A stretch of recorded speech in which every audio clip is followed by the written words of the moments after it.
이렇게 노력을 하면은 위암에 안 걸릴 확률이 훨씬 더 높아집니다. 모든 병에 대해서 여러분들께서 굉장히 궁금해 하시는 거. 나는 암 가족력이 있어요.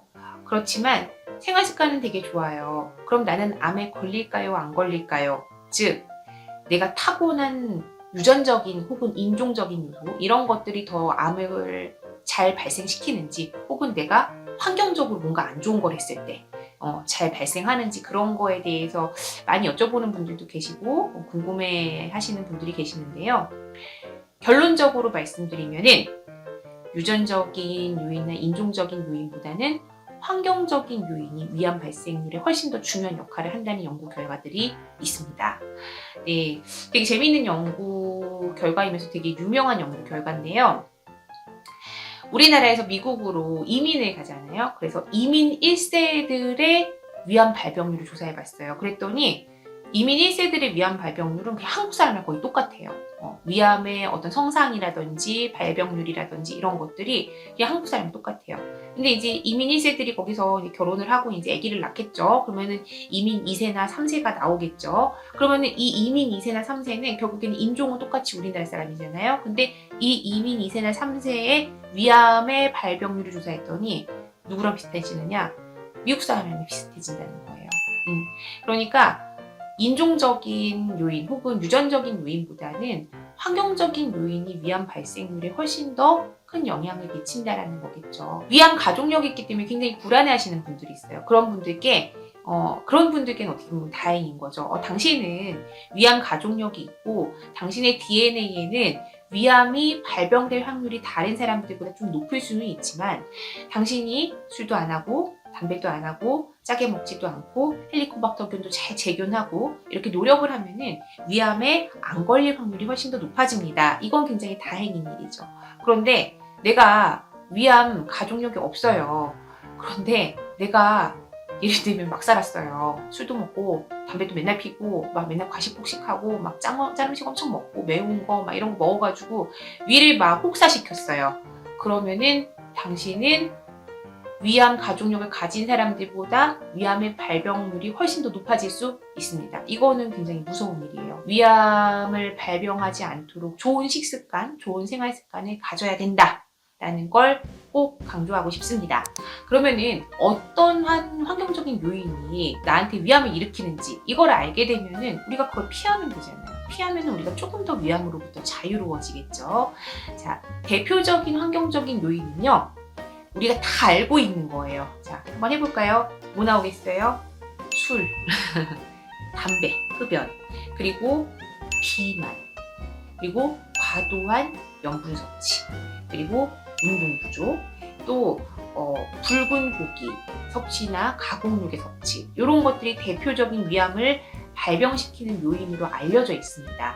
근데 2019년도인가 국립암센터에서 되게 흥미로운 연구 결과를 발표했어요. 자, 제가 지금 6가지 이야기했잖아요. 자, 여러분들은 이 중에서 어떤 게 가장 위암을 많이 일으킨다라고 생각을 하세요? 대부분은 뭐 술, 담배, 짠 음식 뭐 이런 식으로 이야기를 하실 것 같아요. 제가 제 환자분들께서 여쭤보면 대부분 그렇게 술, 담배가 제일 해롭지, 뭐 우리나라는 짠 음식 먹으니까 짠 음식 때문에 많이 걸리지, 이렇게 얘기를 하시는데요. 놀라운 게요, 뭐냐면은 첫 번째가 운동 부족이었어요. 운동이 부족하면은 위암에 걸릴 확률이 높아지는데, 이게 다른 요인들보다 훨씬 더 위암을 많이 발생시킨다는 거예요. 되게 놀랍죠.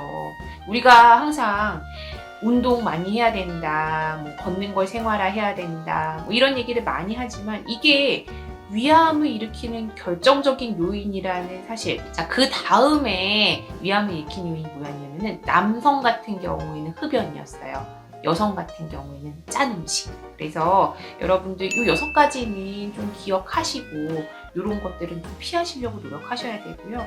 운동은 여러분들 뭐 고혈압, 당뇨, 고지혈증 이런 성인병을 예방하기 위해서도 꼭 해야 되는 거지만은 우리 위암을 예방하기 위해서 반드시 해야 되는 겁니다. 여러분 꼭 아시고 운동 열심히 하셨으면 좋겠어요. 알람 사인이라고 해요. 저희가 내시경을 꼭 해야 되는 정말 알람 같은 당신은 내시경을 꼭 해야 됩니다. 삐리삐리 이렇게 하는 알람 같은 사인이라고 해서 알람 사인이라고 하는데 이제 몇 가지가 있어요. 일단은 첫 번째는 변이 시커멓게 나오는 흑색변, 저희는 멜레나라고 하는데 흑색변이 있으면 반드시 위내시경을 하셔야 됩니다. 이 흑색변 같은 경우에는 뭐냐면요, 우리가 피 처음에 딱 떨어뜨리면 빨갛잖아요. 근데 이거 한참 놔둬봐요. 그럼 어떻게 돼요? 거무튀튀하게 죽죠. 그래서 항문으로 검은색 변이 나온다는 거는 오래된 피가 내 몸속에 있다라는 거예요. 그러면은 오래된 피라고 하는 거는 항문으로 나오기까지 시간이 오래 걸렸다는 거잖아요. 즉 항문에서 가까운 장에서 출혈이 있는 게 아니라 위나 십이지장, 식도 이런 쪽에서 출혈이 있게 되면은 이게 변이 거무튀튀하게 나오는 거예요.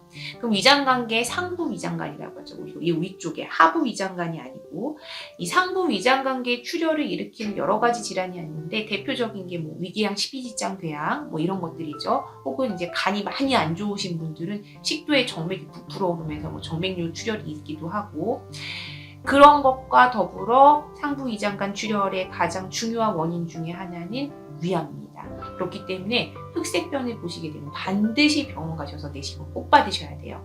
그리고 두 번째는 뭐 여러분들 다들 아시는 소화불량, 복부 팽만감, 상복부 통증 이런 것들, 속쓰림 이런 것들이 너무 심해진다. 이런 것들 때문에 식사를 잘 못하시거나 혹은 식사를 잘 못하지 않는데도 이런 증상이 있으면서 살이 빠진다 하는 경우에는 반드시 내시경을 해보셔야 됩니다.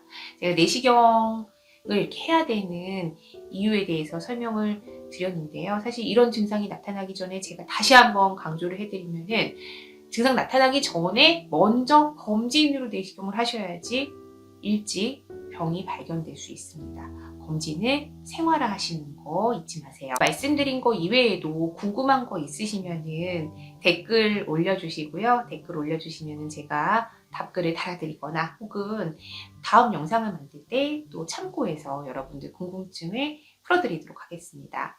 우리는 항상 내시경 만나요. 네, 지금까지 속보이는 내시경의 내과 전문의 김보민이었습니다. 감사합니다.